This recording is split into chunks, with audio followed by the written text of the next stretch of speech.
moment from the county youth or speakers so that we can figure out.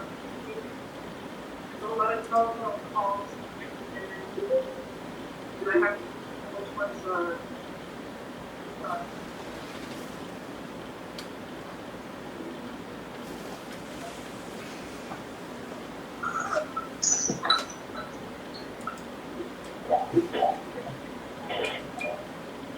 Denise, can you hear me?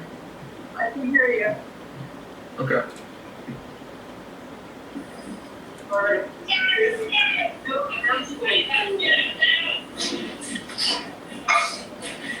Yes, this is Salancho. Good evening. Heidi Morse. Hi, this is Heidi. I'm here.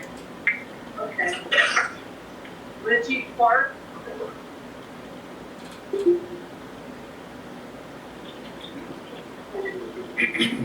Dr. Sylvia Pietro.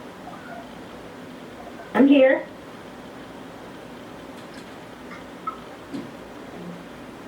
Hey,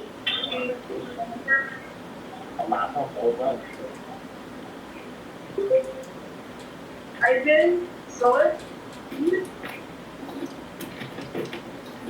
I'm here. I'm here.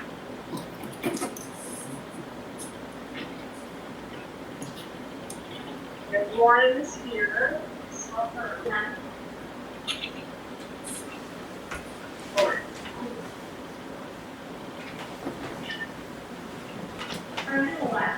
Lieutenant Jeff Trick.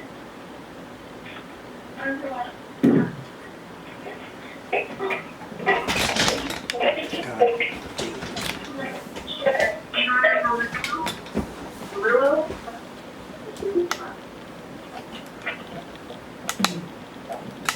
Okay. We're waiting for a couple of people to come. Right now. Yeah.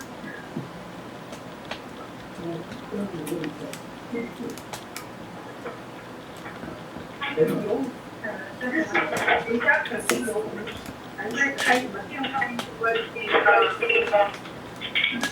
our housekeeping. Right.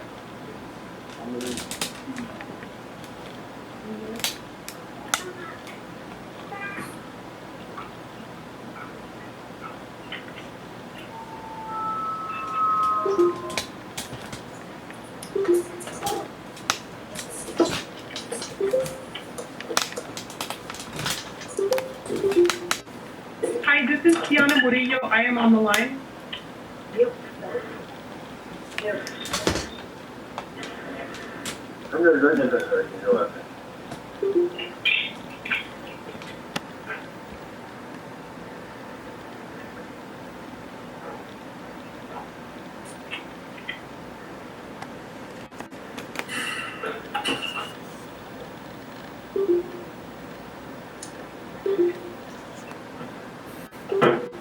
This conference will now be recorded. This conference.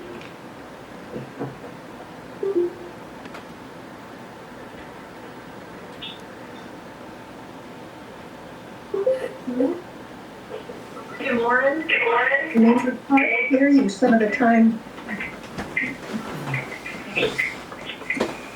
Do you say that? Lauren, can you hear me?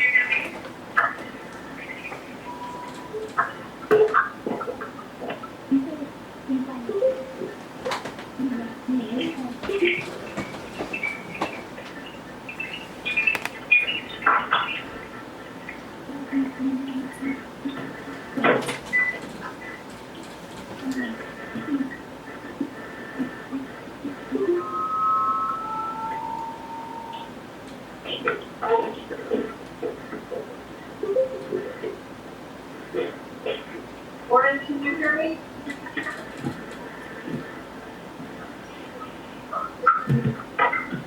Hold on, that's right.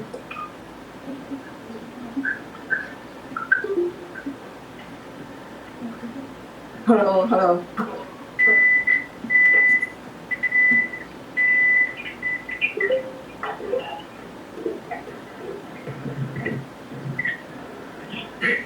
What's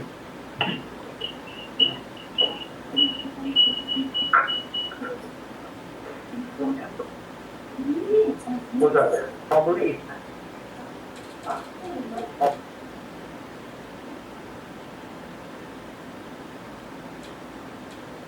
So thank you for attending our first Rowland Heights Community Meeting Council virtual meeting.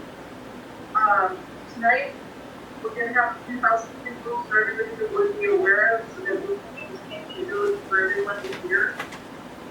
Number one, all participants are muted so that the county and last year without background noise.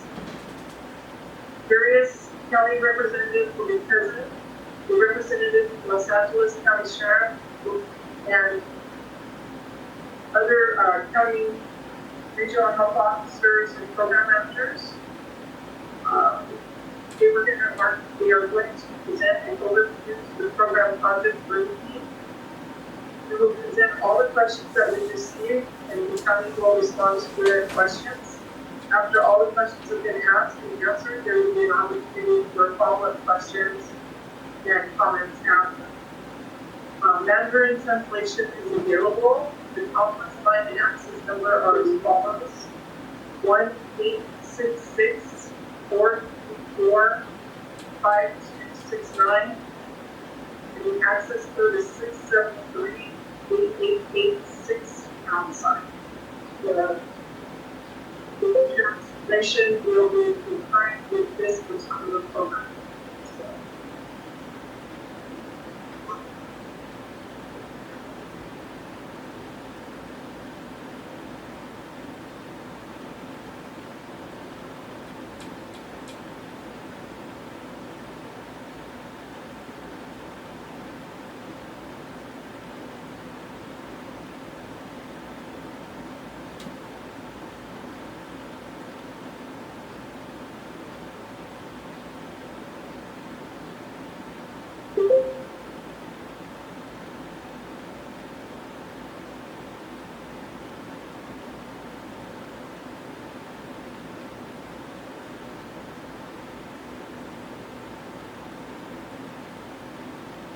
Okay, so we're going to have Bill Ansel, Director of LA County Homeless Initiative, begin the presentation. Bill, can you please hear us?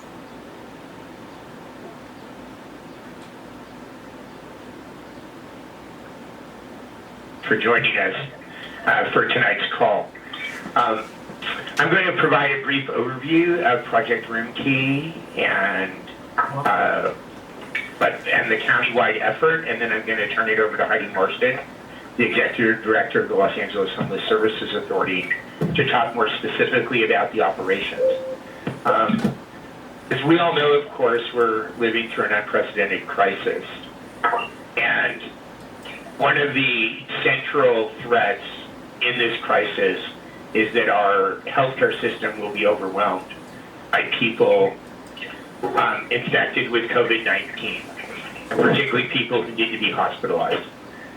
In that context, Governor Newsom secured financial support from the federal government and launched Project Room Key, which is intended to bring people experiencing homelessness who are over 65 or have an underlying health condition that makes them particularly vulnerable to hospitalization or death if they contract COVID-19, to bring them indoors for 3 months into a hotel or motel so that they can safely isolate and greatly reduce their risk of contracting COVID-19, both for their benefit and for the benefit of the entire community.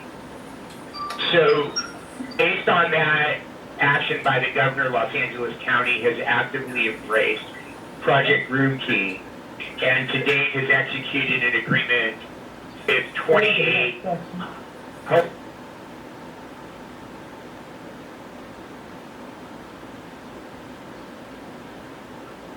make their properties available for this life-saving purpose. So with that, I'd like to turn it over to Heidi Marston to talk more specifically about how Project Room Key actually works. Great, thank you, Phil. Good evening, everyone. Thanks again for having us. As Phil said, I'm Heidi Marston with the Los Angeles Homeless Services Authority. This is a critical effort that we have underway, particularly recognizing the landscape of individuals across Los Angeles County who are experiencing homelessness, with really the goal being that we need to give these folks an opportunity to shelter in place for those people who don't have a place to shelter. The Safer at Home guidance has been out for a month now, and these folks, just like everybody else, are concerned, they're worried, and they're vulnerable. So LASA, in partnership with the city, the county, have been working to identify hotels and motels, as Phil mentioned, but then also really working with the folks throughout our county who are experiencing homelessness, who are deemed highly vulnerable because they're over 65 and or because they have a chronic underlying medical condition, whereby if they were to contract the virus, they would likely become hospitalized and potentially pass away. So our goal is to find them as soon as possible and put them in a hotel room that allows them the opportunity to be safer at home, to shelter in place, and to keep them healthy so that they do not contract the virus. And we do this in a few ways. As we're bringing folks inside these hotels and motels, we attach the hotel with one of our experienced homeless service providers, one of our nonprofit entities who has extensive experience working with folks in this population, not only through running shelters and access centers, but even getting folks moved into the permanent housing side. In addition to operations being overseen by LASA and this homeless service provider, we also bring on security 24/7 to make sure that the safety of the residents and everybody around us is maintained. But really the key part is making sure that we're doing everything we can to keep these folks healthy. So what that means is we have nursing staff on site at every hotel, that temperatures and symptoms are being checked twice a day to make sure that people don't have fevers, to make sure that people aren't feeling ill or symptomatic. And by people, I mean both the people who are staying at the hotel and the staff who are coming in, recognizing that staff coming in and out have a lot more contact with folks out in the public and could potentially be bringing something in. So we want everybody that's coming in to be healthy as well. Should somebody develop symptoms that are COVID-like symptoms, we then escalate and follow processes that have been laid out by the Department of Public Health to get them to a medical sheltering site where they would be isolated, quarantined based on DPH guidance. So again, the goal here is really to get folks inside, to keep them inside where they can remain safe so they do not contract the virus.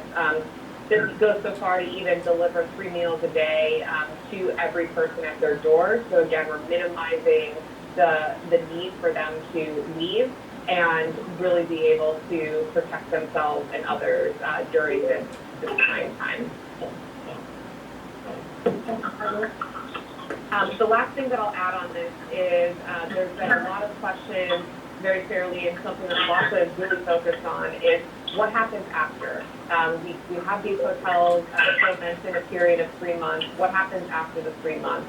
As we're bringing folks inside, essentially the work has already started to develop plans for all of these folks, because what we recognize is not only have we seen unprecedented momentum and progress built in, if there was like a glimmer of hope or silver lining in this crisis, it's that we have been able to shelter unprecedented amounts of people. So what's absolutely not acceptable across the board is going back to status quo and not having a plan in place for these folks to go to a shelter and ideally to a permanent resource that resolves their homelessness at the end of it. So when they're coming in, we're already starting to work with them on plans for either permanent housing placements, for reunification, for sheltering, to make sure that we have a clear strategy that when these hotels are decommissioned at the end of this, we have a strategy, a location for them to go that's not back to the street. Because that's the last thing I think collectively we all want as a community is for things to go back looking the way they were. So we're laser focused on that right now.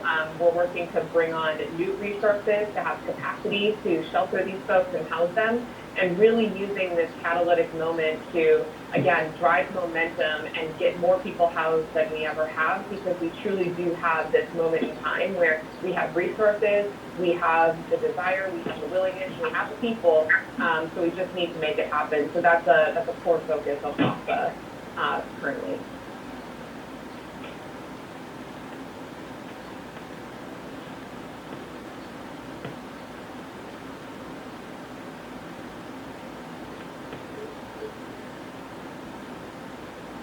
Heidi, did we lose you? No, I'm here. Sorry, but I'm happy to answer questions. I don't know what was next up on the agenda, but I'll follow your lead. Okay, so, I guess we have Rich and Martin, Rich not to answer questions, and we'll start asking the questions that we have that are written down. So, hold on one second.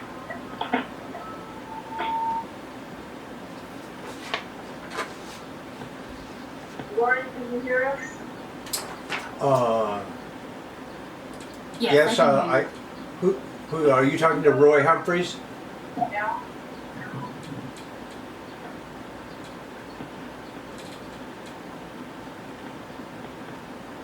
Hello, who's supposed to be up? Denise, your voice is coming in and out. Muted.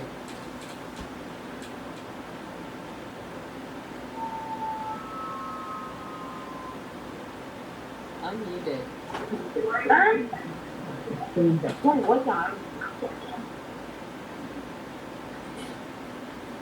Okay, I guess I'm gonna ask the first question of Heidi and Bill. The first question that we have is each of the homeless residents It's very hard to hear. Look, Okay, so I hope that's a little better. I just loosened it in there. The first question that we have is, are each of the homeless residents answering to the quality in being tested using the CDC labels, swabs, and kits to verify that they are free of coronavirus prior to transfer? Yeah, this is Heidi. As I mentioned, the folks that we're targeting for placement in these hotel motels are folks who are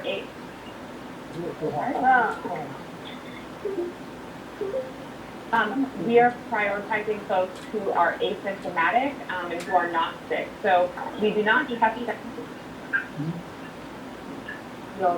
based on limited testing and CDC and Department of Public Health guidance.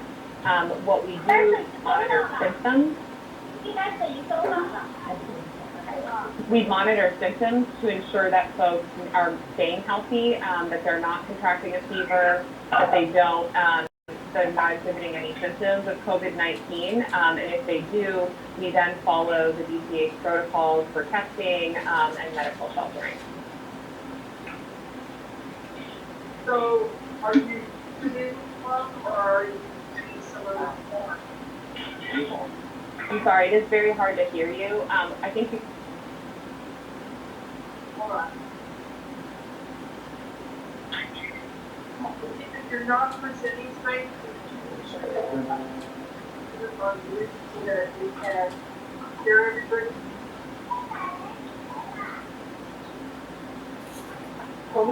We are not. Okay.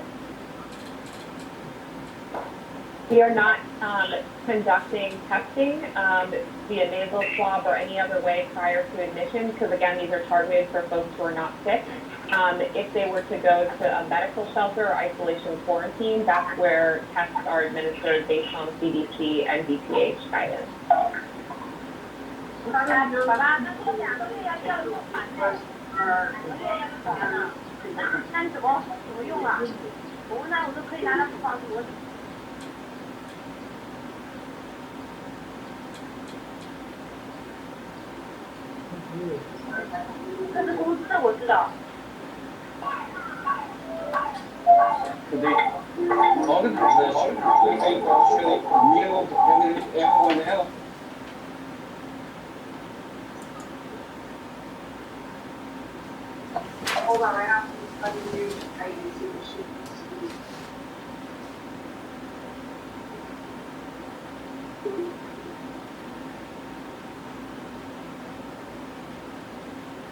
sorry about that, Heidi. So how do you know if they are formally part of treatment that they go into quality? So we're basing it on symptoms and whether folks are exhibiting symptoms. If there are individuals we encounter who might be eligible, we would then, but they are exhibiting symptoms, for example, we always err on the side of caution to make sure that we're moving them to an isolation or quarantine site to be tested if they are exhibiting symptoms. But these folks are not, so we move them in, and then again, they're in their room by themselves, so that they, even if they were to begin exhibiting symptoms, they would be isolated, and then we would transfer them to a different site, specifically for folks who have symptoms and who need to be tested. Okay.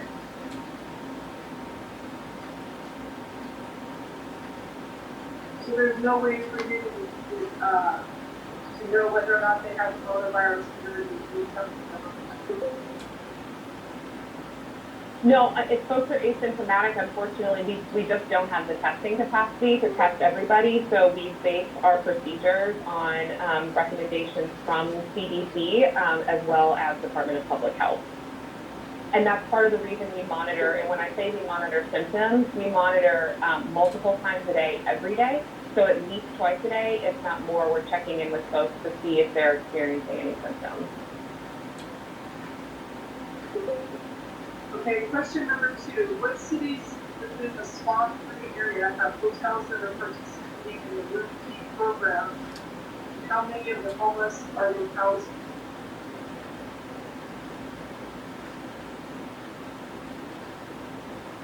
I think I'll defer to Phil. Do you want to answer that one? Thank you, Heidi. Yes, this is Phil Ansell again. So there are currently 3 cities in the San Gabriel Valley that have operating, well, there's 3 cities in place for Project Room Key. Sites are currently operating in El Monte and Monterey Park, and additionally an agreement is in place with for a hotel in Cavita, which will be opening soon. And additional negotiations underway and close to agreement for sites in additional cities in the San Gabriel Valley. If I might add, I know that Lauren shared with me that there was perhaps some sentiment in the community that the site in Rowland Heights was identified specifically because it was in the unincorporated areas. I just wanted to say that that is not the case. That of the 28 hotels and motels with which we currently have an occupancy agreement, the only one in the unincorporated areas is the one in Rowland Heights, and it was entirely coincidental. We have been seeking hotels and motels throughout Los Angeles County that are an appropriate size and price for participation in this program.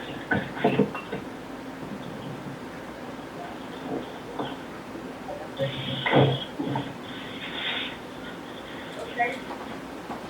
Next question. Unicor is located in the midst of three commercial shopping centers as well as those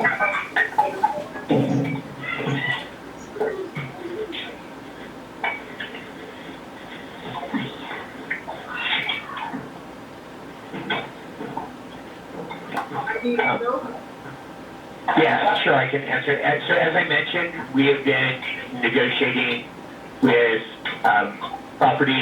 with hotel and motel owners throughout the county, seeking properties that are appropriate size and price. The motel in Rowland Heights is continuing to function as a motel, as are all of the other participating hotels and motels in this program.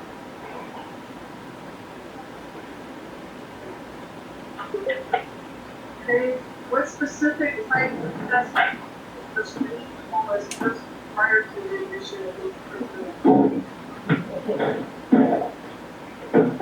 Yeah, I think think this one was about the specific testing. I don't know if that was covered in the last one, but again, we're not testing folks for COVID prior to entrance because we are intentionally targeting people who are not exhibiting symptoms, and rather we are putting them in a location where they are safe from contracting COVID, and we're reducing the likelihood. So we are not testing for COVID prior to admission. Okay, next question is, why are they being allowed to roam within the community and not complying to the quality and property rules?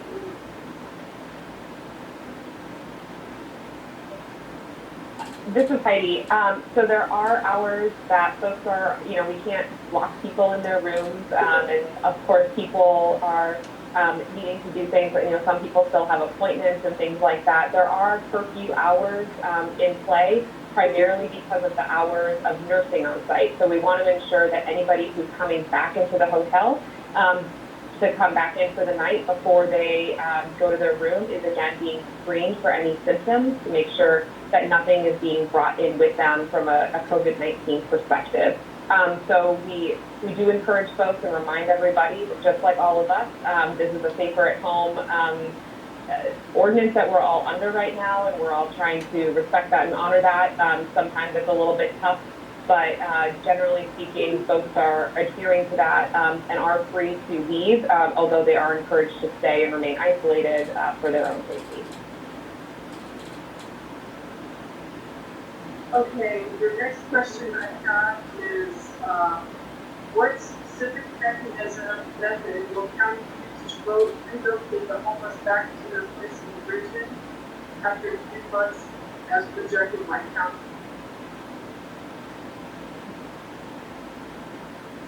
So as I mentioned earlier, really as soon as we're engaging folks and putting them in these hotels to ensure they're safe, we're really already working with them on the exit planning because, as I said, we just cannot go back to the status quo, nor do we want to be putting these individuals or anybody in the community in a situation where they are now displaced and we're kind of like just opening the doors and letting people having to figure out for themselves. So we have through LASA what's called a coordinated entry system, and it's our overall tracking system that we use to help communicate among our providers, among LASA, to help plan for things like discharges, to connect people to resources. So we are pulling in county resources to come on site, whether it's legal services or DCSS to work with folks on benefits to ensure that everybody has a plan, whether it's a shelter and it's a more temporary option or it's a permanent housing placement, to make sure that we have a place for people to go.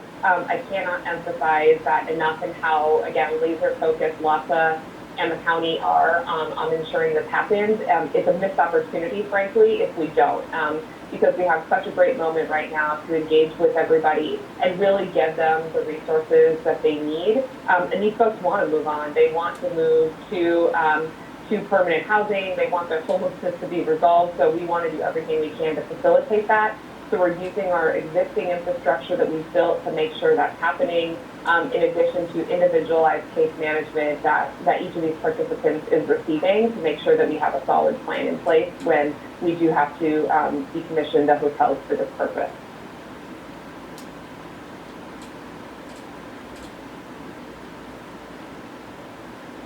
Okay, the next question is, how does Guna office recruit the homeless clients? Please provide us with the arrangements made between the county and homeless. What kind of individual information does the county office collect from the homeless clients? So I think the question was how are folks selected and identified for these projects, is that right? Sorry, Yes. It's a little bit hard to hear you. Okay. Yes, sorry. Yeah. Okay, great. So there's a couple ways that we're identifying these folks. One is we're working with our shelter providers in the area. One of the focuses here is recognizing how important social distancing is in this moment. We want our shelters to be able to adhere to those policies, meaning that beds are 6 feet apart and that we're doing everything we can in these congregate settings for folks to be able to socially distance. So Some of the folks are coming from a shelter because they're highly vulnerable, and the shelter needs to decompress so that they can achieve the social distancing guidelines. So that's one way folks are identified for these sites. Another way is through our service providers and our outreach teams that are out engaging with these folks every day who are either unsheltered or they're coming into our access centers. So these are folks who we know, we're engaged with, and we know meet the criteria, so they're referred in that way. So there's a number of different referral paths that we're using, but generally speaking, we're relying heavily on our existing infrastructure and systems through our outreach teams and our providers to help us identify who these folks are. I think it also is no surprise to anybody that this population is highly vulnerable. Many of them do have very significant chronic underlying health conditions, which make a number of them highly vulnerable. Why we set our target to 16,000 rooms, because we know at the very least there's that many people who meet this criteria. So it's such a high need for such a limited resource, but we're really doing everything we can to make sure that the folks we're identifying are the ones who need it the most and are the ones who obviously want to come in to these hotels as well. So we're working very closely within our existing system to build that out.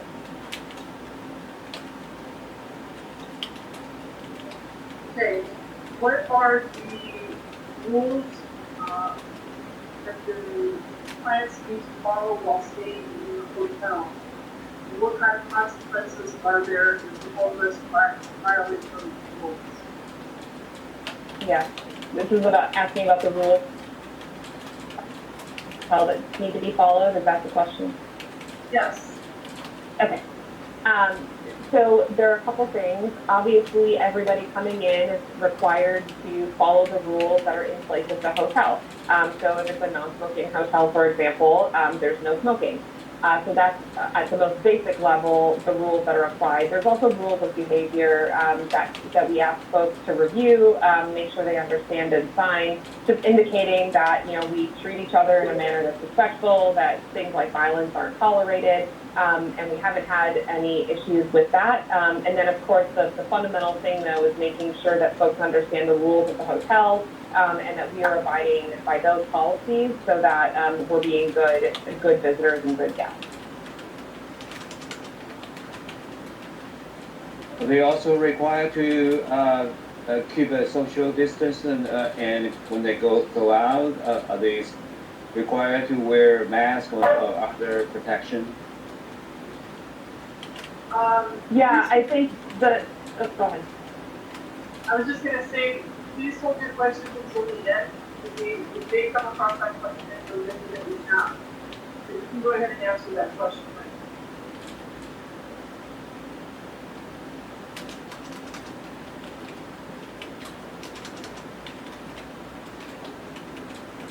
Okay, the next question is, there are about 26 schools in Rowland Heights, Guna, and Walnut.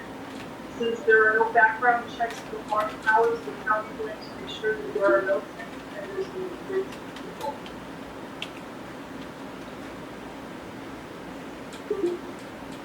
So I can address that. Yeah, the question is about sex offenders. So I can address that. So sex offenders in California, depending on their category, have various restrictions on where they can be and where they can live. For example, around that, depending on the person and their particulars, that may impact proximity to a school, for example, or a park or a child care center. So each person who is a registered sex offender in California is subject to whatever restrictions apply to them, and it is that person's obligation to honor those restrictions. It's not the county's or LASA's responsibility to screen Project Roomkey residents to ensure compliance, or just as it is not the operator's responsibility for any for an emergency homeless shelter. Okay, the next question is What measures have been put in place to ensure the clients do not cause any disturbance or to provide surrounding residents?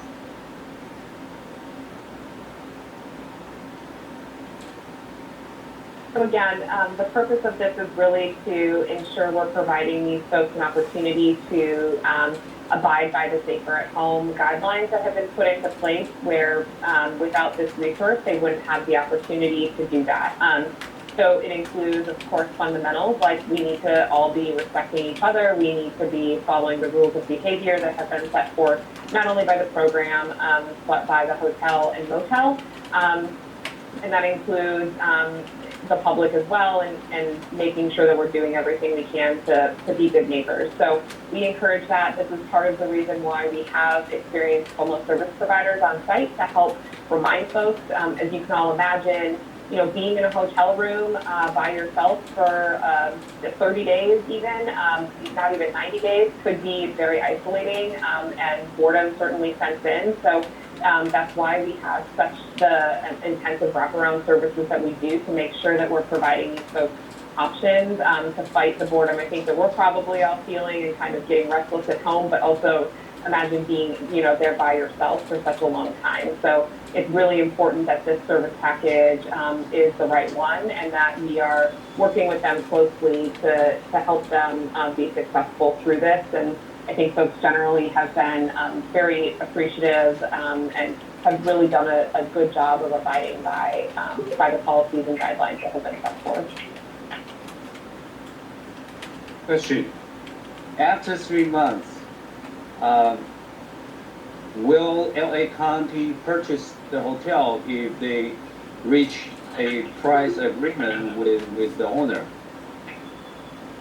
I'll tackle that. This is Phil Ansel. We have no plans to do so at this time. So we can say that those people who are leaving the hotel will move out to some other locations or shelters? That is our plan. Our first priority is to help people move to permanent housing, as Heidi was describing, and to the extent that that can't be accomplished, the alternative will be go to another to a shelter.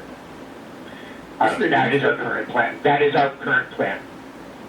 Is the lease agreement can be extended? If yes, how long? I think the process is we're actually going to let the moderator go through all the predetermined questions, and then to the extent there's still time on today's agenda, it's up to the moderator to decide how to handle any follow-up questions.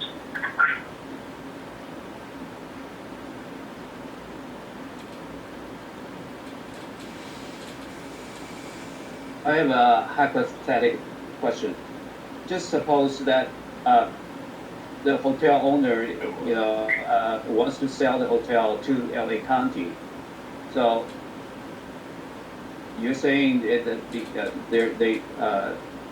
they have other plan, but just plan, but plan can be changed.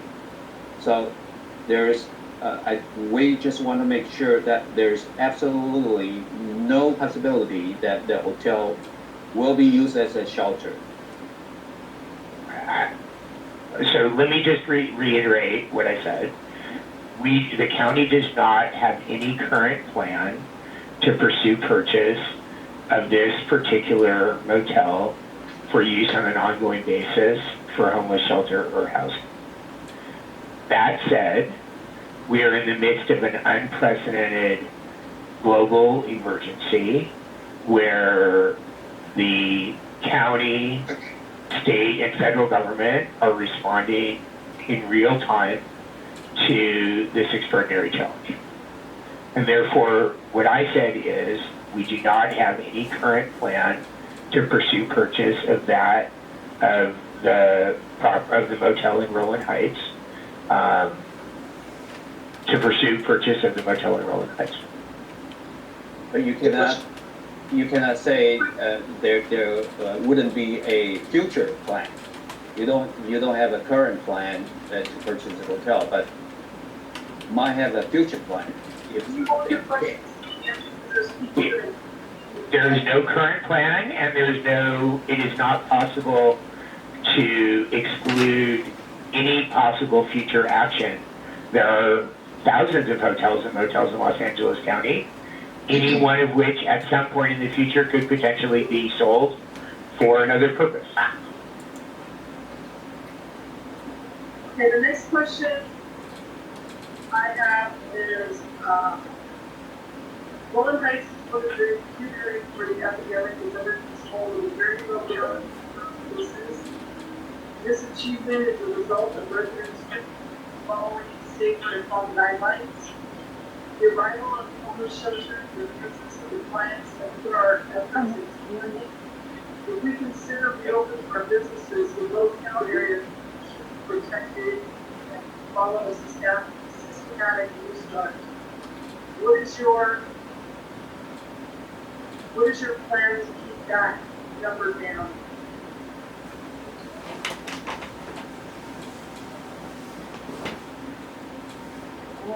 Phil, did you catch that? I didn't. I was not able to. I could not make out the question. The question is that since we maintain such a strong, safer at home guidelines, your Heights got a small amount affected the coronavirus, how are you going to prevent that low count or the rising of that low count in the event that we try to open our businesses or reopen our businesses?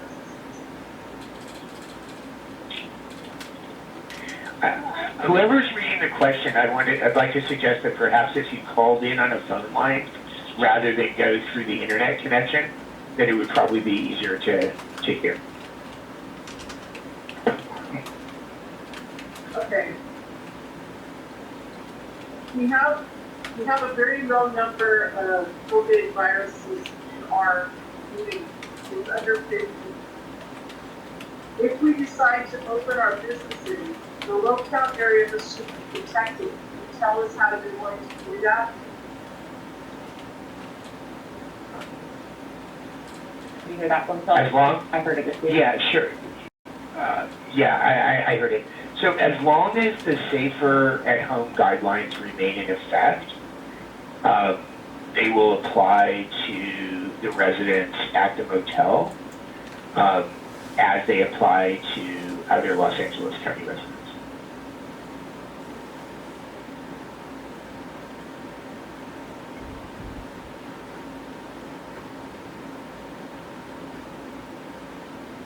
Okay, I'm hoping that this is a little better. So much better. Okay. So much better. Why hasn't, okay, the next question, and I'm reading these verbatim.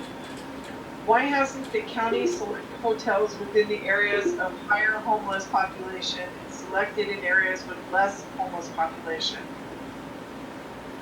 Yeah, so this is Phil. As I mentioned before, the county has been pursuing hotels and motels throughout the county as there are people experiencing homelessness throughout the county. And overall, the county is divided into 8 what are known as service planning areas. Rowland Heights and Walnut are part of what's called Service Planning Area 3, which is the San Gabriel Valley. We are seeking to align the number of hotel and motel beds in each spa with the percentage of the countywide homeless population that is in each spa. And as I mentioned, we have 28 properties currently with occupancy agreements, and 5 of those 28 are in the San Gabriel Valley.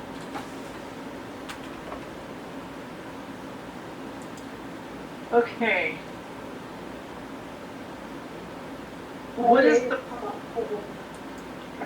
the plan to return the homeless clients back to the place of origin?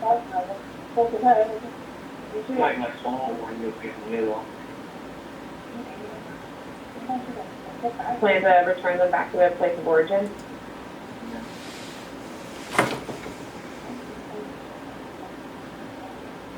Yeah, this is Heidi. In terms of returning folks, I think we've talked about the exit strategies and the exit plan. So we're working with every person individually to make sure that there is a plan in place. And I'll tell you, just like we have our communities and we have our neighbors, these folks do too. These are people want to be in communities where they have connections and are tied in, and so that's a really big part of how we do discharge planning and exit planning to make sure that we're putting them in a location and really setting them up for success with a support system that they need, and that's frankly what folks want to. So that's at the forefront of our discussions with them as we look towards what exiting might look like.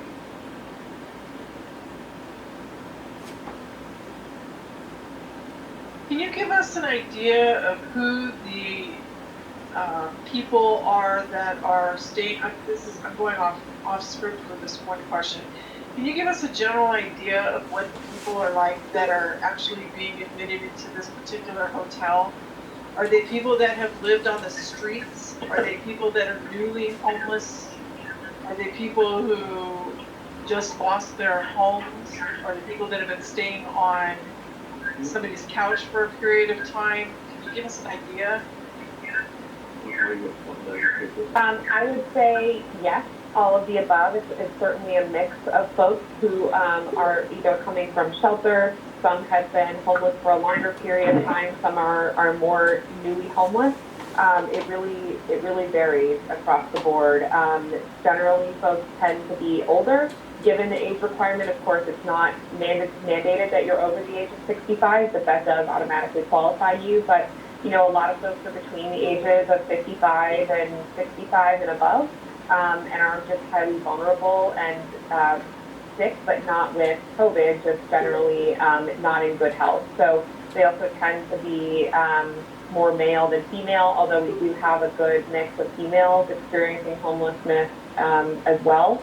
And length of time homeless completely varies, but it's a mix of all of those things, socioeconomic factors that kind of drive folks into this. And frankly, what we're seeing now is that because of there are more folks becoming homeless every day. This was true before COVID, but there are more folks becoming homeless every day than we are able to place into housing. That as folks become homeless because they get evicted, maybe because they lost a job and they can't pay their rent anymore, it's becoming harder and harder to resolve their homelessness. So this is really a beautiful opportunity for us to step in with a resource that is not usually available and leverage that to get them on the path towards housing as quickly as possible. Thank you. Are the people staying at the hotel required to wear a mask or mouth covered and keep social distance when they walk out of the hotel premises?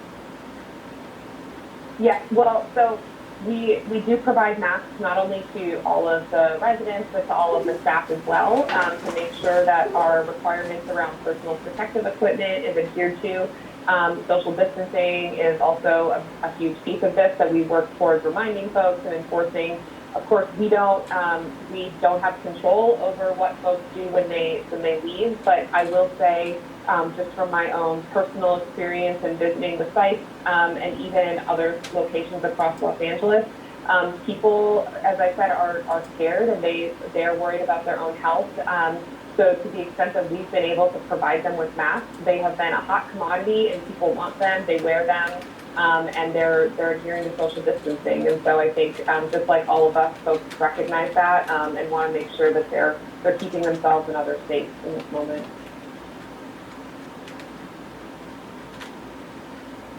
Thank you. Can you tell us who's paying the cost for the cost of the resources for the hotel for the homeless? Yes, I can do that. This is Phil Ansel. As I mentioned at the outset, Project Room Key was developed and sponsored by Governor Newsom in the state of California with support from the federal government through the Federal Emergency Management Agency. So the costs of the program are being covered through a combination. This conference will now be recorded. Through a combination. This conference is no longer being recorded. The funding is a combination of state funding that's been allocated specifically to address homelessness during the COVID emergency, funding allocated to the county and to the Los Angeles Homeless Services Authority, which Heidi represents, and associated funding from the federal government, the Federal Emergency Management Agency. None of the funding for this program is coming from local dollars that would otherwise be available for any non-homeless related purpose.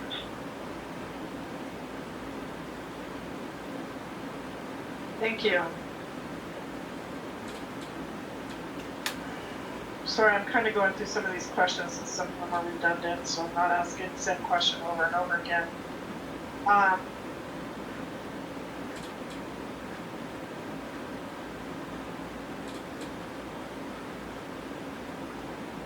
Can you give us the reason why the community of Rowland Heights wasn't notified until 3 days before it actually started?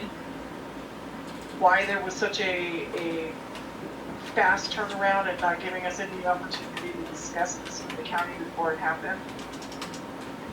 Yes, we are in an emergency, and as a result, we have moved as quickly as possible once the governor announced the program, and made the funding available. We immediately, on the very same day, began reaching out to hotel and motel owners throughout the county, and have been moving as quickly as possible to establish these sites. In fact, I might just say, to put that in context, one of the cities in southeast Los Angeles legally sought to legally prevent the county from opening a project or key site, and just this morning, a state superior court judge issued a temporary restraining order blocking the city's efforts so that the county could proceed with this life-saving effort. Can you tell us how long the contract is between LA County and the owner of, well, the state, the Quality Inn? It's 3 months. All of the agreements are 3 months. Okay. And can you tell us if there's a chance that it could be extended? Upon mutual agreement of the county and the owner, the agreement could be extended. That would only occur if the federal government were to extend emergency funding for this program based on the progression of the pandemic. Can you tell us where these people would be if they were not in the Quality Inn? It would be on a sidewalk or under a bridge or in a park, and in limited cases they might be sleeping in a car. So I'd like to see if I understand correctly. It was also a mutual understanding between the hotel owner and the county. The hotel owner has agreed to sign up with that program. Is that the case? Oh yes, okay. Absolutely. Yeah. Okay. The next question we have is... So ironically, the fact that this is a population that is so vulnerable to severe health consequences if they were to become sick makes them less likely to be asymptomatic and at the same time be infected. Well, last week there's a report of a study that was done at a shelter, an overcrowded shelter in San Francisco, where 66% of the people tested positive. You've already said that at least some of the people that you're bringing in are people who've been in a shelter that's overcrowded. It seems thank you for raising that. Yes. It seems to us like you're, subjecting our community to much higher risk. We've worked very hard to get people to observe the social distancing rules. We've cut out our community meetings, and our rate has been relatively low until the last week or two. Now it's starting to go up. Yes, thank you for raising that point. We are, of course, extremely focused on any interim housing facility, any shelter in the county where anyone ever tests positive. And where people have been moved from a shelter to a Project Roomkey site, it has been people who are coming from a shelter where there's no evidence of people having been positive. And I can share with you that there is only one shelter in Los Angeles County where there has been more than one positive test. And that has been handled in a very specialized way. And none of the people who are in your shelter, in the facility in Rowland Heights, the motel in Rowland Heights, have come from shelters where anyone has tested positive. I'll also say that there is very little homeless shelter in Service Planning Area 3, and the residents at the Quality Inn have come from the San Gabriel Valley in Service Planning Area 3. Thank you. I have a question, Denise. This is Lynn. Since the governor himself has placed emphasis on testing people in nursing homes and retirement homes, why is this place any different? At this point, there is not, the nursing homes and retirement homes have been designated in that manner.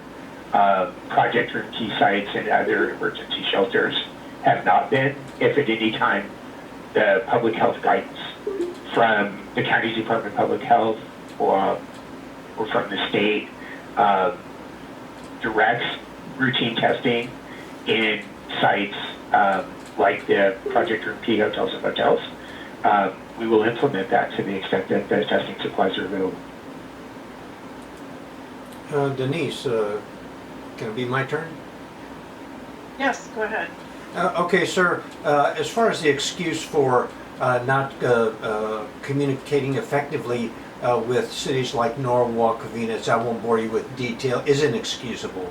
Number two, that as far as these measures go, that an unprecedented outcome of this was here in Rowland Heights, a petition of 5,200 people with it. That's earth-shaking. That's beyond. And does this go to Lauren also? Is the supervisor or anybody in the county going to get together and address issues with these people? Thank you.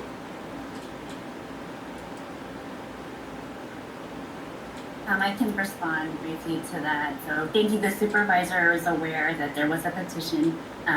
We understand the concerns of the community, and that's why we work with Denise and the council to coordinate this. We thought it was important to address the concerns, and anyone that calls our office, writes to us, we're responding.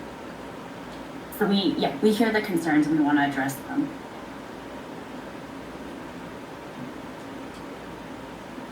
I have a what if question, Denise. We know you can't physically make these people stay in the hotel or motel, but what if a resident leaves and just decides not to come back? Then are they just loose on the streets? How do you find them and what do you do with them? Heidi, generally if folks leave, and it's not just, exclusive to this program, it happens at our shelters too, but generally we find if folks are leaving, they're leaving for a reason, most likely to go somewhere. And we, of course, do have contact with these individuals. Not all have cell phones, but some do, and they all have case managers and folks within our system who we work with. So if people disappear, for example, and just leave, we do work with our outreach teams to try to locate them just to make sure they're safe and to see if there's anything they need from a support perspective. But again, we generally find it, and especially in these sites, we haven't seen that a lot where folks are just leaving and not coming back. But if they do, we certainly try to locate them and make sure that we're helping them to get wherever they're trying to go. I have a question. Actually, I have two questions. The first question I have is if there's an increase in our homeless population, sorry, if we find that there's an increase in the homeless population that's in Rowland Heights because of this situation, is there plans for the county to increase their funding to our area in order to provide county services to these people so that we don't have the problem that downtown LA has? That's my first question. And then my second question is, are you accepting donations such as hygiene kits and clothing for this facility?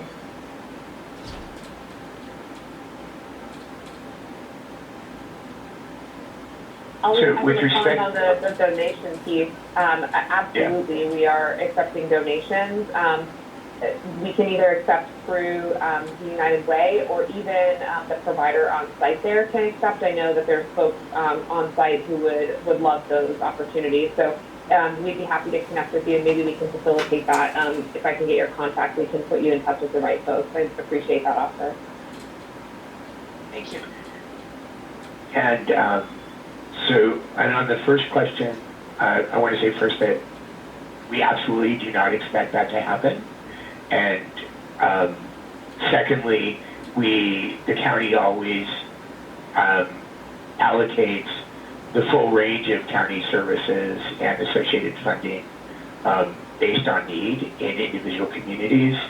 And in the case of the county homeless services funding, primarily through Measure H, those funds are allocated based on need to each of the service planning areas. And then I think, just to talk on behalf of our office, since the unincorporated area is, Supervisor Hahn is the acting mayor of Rowland Heights, is, the direct government to Rowland Heights, we want to make sure that we are also committed as an office to, as my colleague Lauren was saying, to mitigate and see about addressing some of the concerns. And in addition, we stand ready to mobilize any county departments or resources that's within our power to make sure that we're addressing the concerns and that we're making sure that Rowland Heights stays the beautiful community that it is. Excuse me, did I hear somebody say the mayor of Rowland Heights? Did I hear that? Yes, yes. There is no mayor in Rowland Heights. We're not a city. No, yes, but Thank you. as I said, for most unincorporated areas, the supervisor does act as the head of government for, similar to a mayor for those areas. Thank you for that enlightenment. And this Karen, can I have a question for you, or for Lauren? Piggyback what Dr. Ed asked previously. The risk of spreading COVID-19 is our number one concern.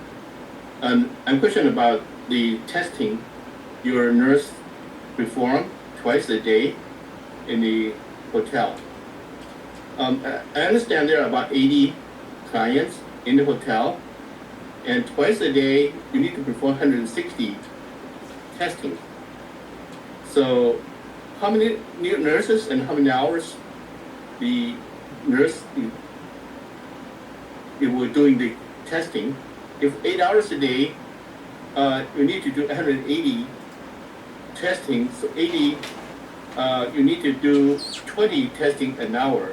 So it's impossible for the nurse to perform effectively. How can you guarantee the testing is performed effectively and timely? So I want to be really clear when we talk about, when you say testing, we are not testing for COVID. We are screening for symptoms. And what screening means is taking a temperature of both folks who are staying at the hotel as well as people who are working at the hotel, and then asking a series of questions to monitor symptoms like, do you have a sore throat, do you have a cough, etc. So those are the screenings that are happening multiple times a day. We have 2 nurses that are on site every day for 12 hours, monitoring symptoms every morning, every evening, and then periodically throughout the day. And if I could just add on, because I've actually, when I visited a couple of these these Project Room Key sites, I was just at the one in San Pedro, the Sunrise, where the supervisor lives. Not in the hotel, but she lives in that community. I went through that check because any individual that goes in there has to be checked. The nurses do a good screening.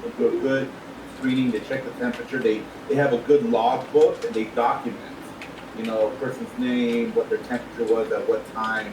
I mean, they keep very good, solid notes. So I just want to make you guys aware of that. Could I just clarify that there are not 2 registered nurses? There is 1 nurse and 1 certified nurse assistant? Yes, I would have to check on the exact makeup at that site, but generally, yes, it's either a CNA, an LVN, an RN, or a combination of those 3 who are qualified to take temperature and monitor those symptoms. That's right. So it may not be a registered nurse at all? I was told there would definitely be an RN plus 1 CNA. Yeah, generally, anytime we have a CNA or an LVN, there's a requirement for an RN to be on site, so at least 1 would be the RN.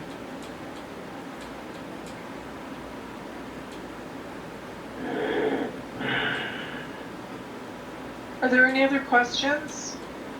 I have another. Yes, I have some questions. Mr. Luis, can I ask you some questions? First is, do you have all this homeless person? I know that, there are a lot of good person, and we don't know if they use drugs. Do you have all this homeless person tested, no COVID-19? First. Second, they are mentally and physically in good health. Do you assure that they won't use any drugs and won't they have no psycho problems or do something not so good to the people around here? This is Louis Devon, the sheriff. When you said Mr. Lewis, I'm assuming you might have met me. We are not testing anybody there. If we respond to the location for some sort of incident and we see somebody who's displaying the symptoms of somebody under the influence of a controlled substance, at that point we do an investigation to further that. But outside of that, we are not having any role in assisting with diagnosis or evaluating those people that are coming in for any kind of substance abuse. Okay, let me make this clear that you mean that we don't know, we're not very sure that if they have COVID-19 or not, or they use drug or not, or they have some diseases or mental problem or not, right? We at the Sheriff's Department do not have any of that knowledge. Okay, so my second question is that I'm very appreciate that our nations are concerned about a lot about this homeless person. They, life is tough, even for us and for them. But I want to know that do we have some better locations rather than put them in the middle of the society?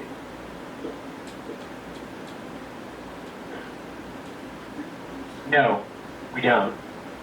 People experiencing homelessness are part of our community. People are generally homeless in areas where they have very long personal and family roots. And in fact, as Heidi mentioned, I'll add to the detail there, in 2018, 150 people every day became homeless in Los Angeles County, while 133 people per day escaped homelessness. So every person is at risk of becoming homeless if their life circumstances go in a particularly bad direction. And the people who are homeless today, people who are staying now temporarily during this crisis of the Quality Inn, they were not born homeless. They have not always been homeless, and we look forward to a time where they will no longer be homeless. Just a response to that last caller, we don't know if our neighbors next door have COVID. We don't know if our neighbors next door are doing drugs. This situation is tough, and I agree with that, but we can't differentiate between what our neighbors are doing and what these homeless people are doing here. Just as something to think about. Yeah, that's true. And my last question is, let's make the question specific. Suppose that this is a personal question. Would you accept a homeless person? This person could be a very good person. This person could use some drugs, or he or she could have some mental problem or physical problem. Would any one of us accept that to set up a homeless place, shelter for him or her? I mean, he would know you. He or she would know you left your home at 7 o'clock. He would know your daughter or son's car plate or hair color, even your daughter and son's eye color. You don't know who he is, or you don't know who she is, and she or he will remember that you are in this house, and let's suppose that you have a teenager daughter or a 20 years old son, and she know that he can find you when he wants. Would you, any one of us, accept this personally? Set up a place in your front yard for him or for her.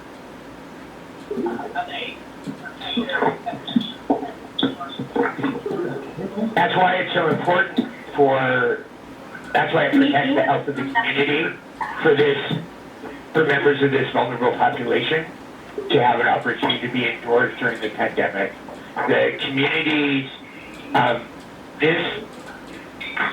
creating this opportunity doesn't only protect the health of people who are able to stay in the hotels and motels, but it protects the health of everyone else in the community who would be at greater risk of transmission of the virus from people experiencing homelessness where they were to contract it, and would be at greater risk of not having a hospital bed or a ventilator available for themselves if they did contract COVID, if there were a large number of people experiencing homelessness who were highly vulnerable and contracted the illness, and as a result were utilizing hospital beds and ventilators that would otherwise be available to other members of the community.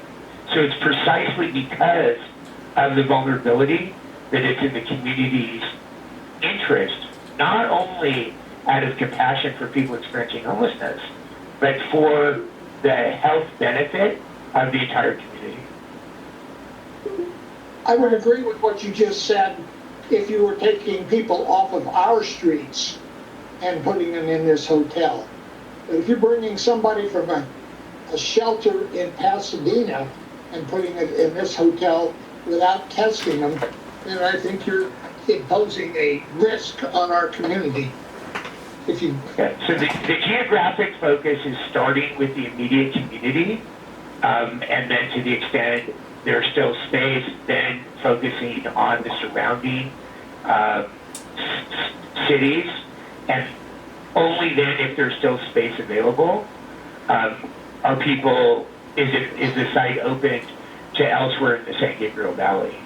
And so the fact that there are multiple sites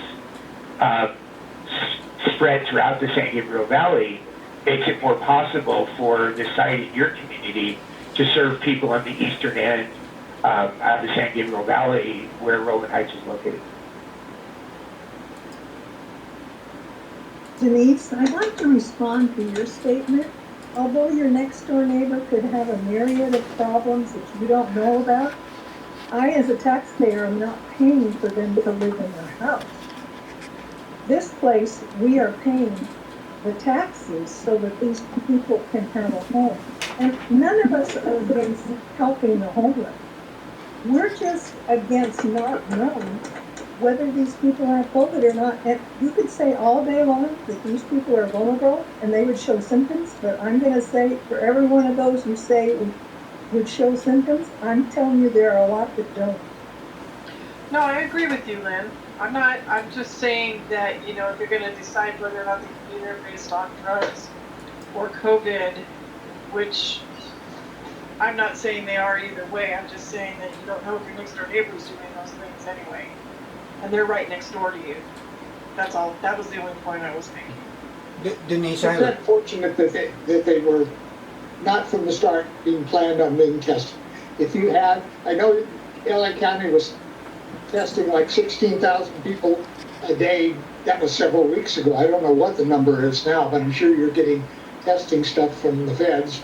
And I know you just did a study with USC where you supplied 1,000 tests. Well, if you're bringing people from outside of our area into our community, I think you could at least test those and not further burden our community with the COVID virus. That's what angers me. Yes, right. What's the difficulty to have them all run a virus test? Because they're less than 100 people at the hotel, isn't it? Yeah, you could do that in a few hours. Okay, we're going to take the last questions.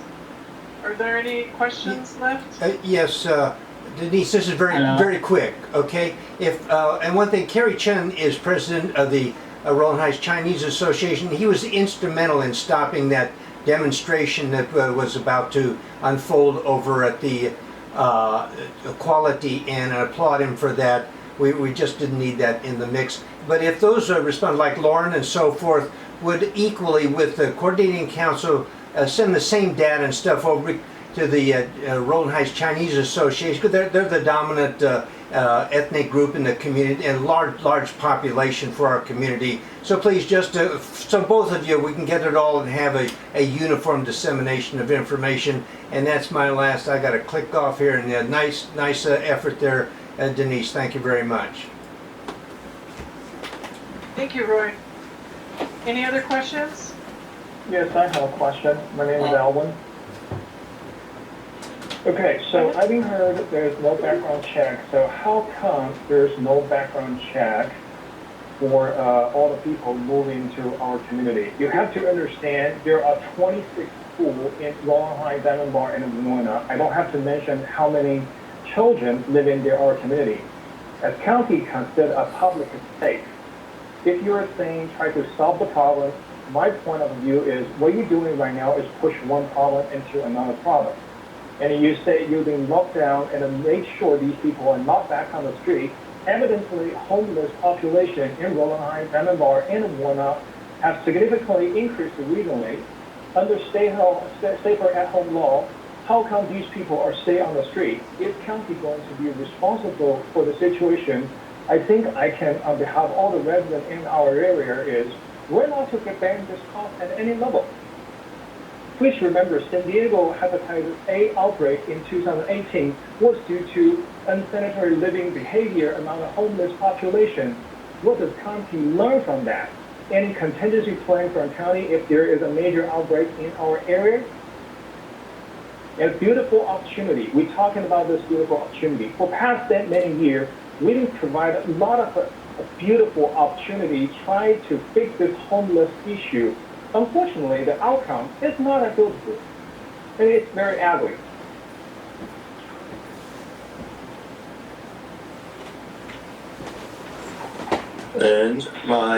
And I think I didn't hear in reply that would any of us or any of you put an unknown homeless in your society, in your community, or in your house?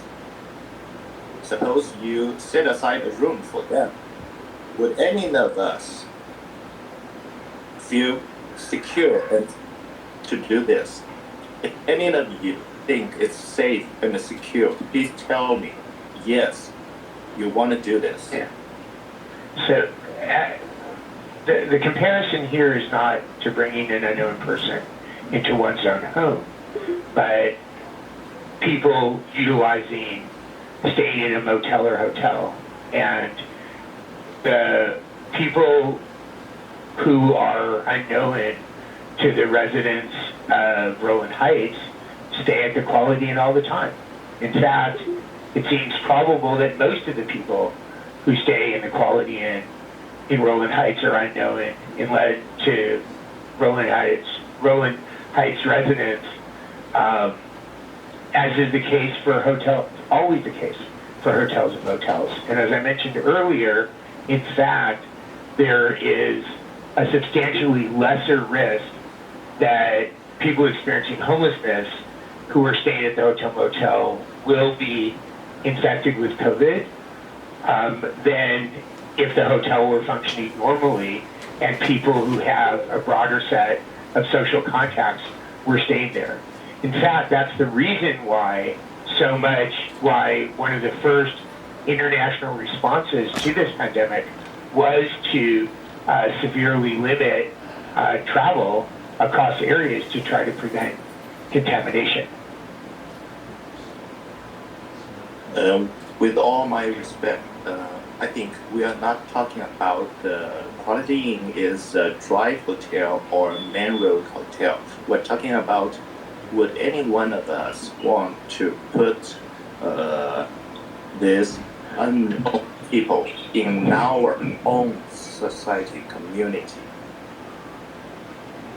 I haven't heard a yes by now. So if none of us think it's a yes answer, why do you people who have the right to decide this put these people in my community, not in your own community? I think that's going to be it for this evening. I want to thank everybody who's attended tonight, and I want to thank everybody who's actually moderated this to the county and to the LASA. I thank everybody for coming tonight, and I appreciate the time that it took for you guys to bring the questions in earlier than the actual meeting. Thank you for that, and we will see you next time. Thank you. Sorry, I have to cut a little bit, but I don't think I got my answer yet. We have an answer. We don't have an answer. Yeah, we don't have the answer. I have a 3 question and they don't have the answer. And I can have one. I can bring up one point I heard. Do you know why city cannot refuse decision? Is county don't? There's no veto power on city. I don't have to mention Rowland Heights not incorporated yet. Can you please answer the question?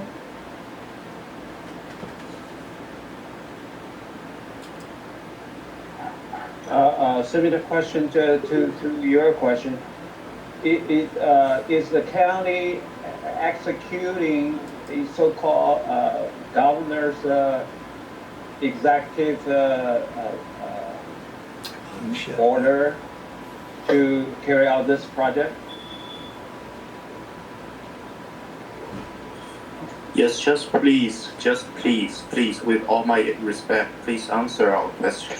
We are concerned a lot about, because we are around them.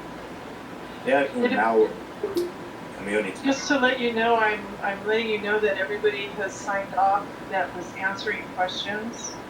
You may want to submit your question to Lauren Yokomizo for further detail on that